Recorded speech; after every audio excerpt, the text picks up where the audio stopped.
அனைத்து உரிமை குரல் நண்பர்களுக்கும் வணக்கம். விசிக கட்சி நடத்தி இருக்கக்கூடிய இந்த மது ஒழிப்பு மாநாட்டில் பார்த்தீங்கன்னா தொண்டர்கள் காவலர்களே தாக்கி இருக்கிறது தமிழ்நாட்டில் ஒரு பெரிய சர்ச்சையை உண்டு பண்ணியிருக்கு அப்படின்னு தான் சொல்லணும். இது குறித்த விவரங்களை தான் இந்த வீடியோவில் நம்ம பார்க்க போறோம். வாங்க பார்க்கலாம். தமிழ்நாட்டில் பூரண மதுவிலக்கு அமல்படுத்தி ஆகணும் அப்படின்ற காரணத்தினால தான் விசிக பார்த்தீங்கன்னா இந்த மது ஒழிப்பு மாநாடே நடத்திட்டு வந்துட்டு இருக்காங்க. இது ஒரு பெரிய கேளிக்கையாக இருந்தாலும் மது ஒழிப்பு மாநாடு அப்படின்றது விசிக நடத்தணும்னு முடிவு பண்ணதற்கு முதல் முக்கிய காரணமே என்ன அப்படின்னா தமிழ்நாட்டில் அவங்களுக்கு எந்த அளவுக்கு ஆளுமை இருக்கு அப்படின்றத காட்டுறதுக்காக தான்.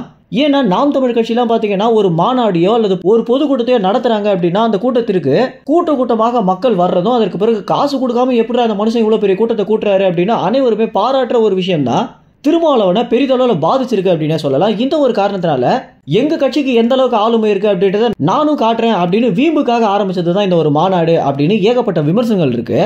அது மட்டும் இல்லாம இந்த ஒரு மாநாட்டிற்கு தமிழ்நாட்டு மக்கள் இந்த அளவுக்கு எதிர்ப்பு தெரிவிச்சதற்கு முதல் முக்கிய காரணமே என்ன அப்படின்னா மது ஆலைகளை நடத்துறது உங்களுடைய அரசாங்கம் தான். டாஸ்மாக் வருமானம் இவ்வளவு கோடியை தொடணும் அப்படின்னு உத்தரவு போடக்கூடிய ஸ்டாலினை எப்படி இந்த ஒரு மாநாட்டில் கலந்துக்கிறாரு அப்படின்னும் அந்த கட்சியோட கூட்டணி வச்சிருக்க நீங்க எப்படி அதை எதிர்த்து போராட்டம் பண்றீங்க, உங்களுக்கு இதெல்லாம் நகைச்சுவையா இல்லையா அப்படின்னு தமிழ்நாட்டில் இருக்கக்கூடிய ஒவ்வொரு மக்களுமே விசிகாவையும் திமுக கட்சியும் பெரிதளவில் விமர்சனம் பண்ணிட்டு வந்துட்டு இருக்காங்க. இப்படி இருக்க இந்த ஒரு மாநாட்டில் நடந்த நிகழ்வுகள் அப்படின்றது இவங்களுடைய கட்சிக்கு இருந்த கொஞ்ச நஞ்ச பேரையும் கெடுத்துருச்சு அப்படின்னு தான் சொல்லி ஆகணும்.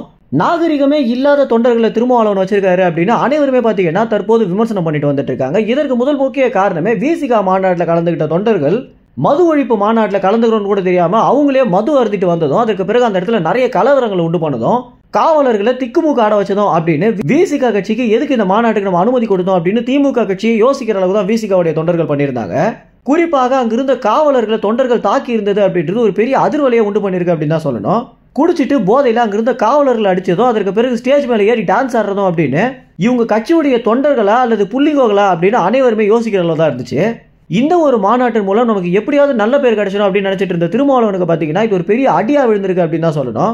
ஏன்னா அவருக்கு இருந்த கொஞ்ச நஞ்ச மரியாதை பார்த்தீங்கன்னா இந்த ஒரு மாநாட்டின் மூலம் முழுமையாக போயிடுச்சு அப்படின்றது தான் நிதர்சனமான உண்மையாகவே இருக்கு. இந்த ஒரு தகவல் குறித்து நீங்க என்ன நினைக்கிறீங்க அப்படின்ற உங்க கருத்துக்களை கமெண்ட்ஸ்ல தெரிவிங்க. நன்றி, வணக்கம்.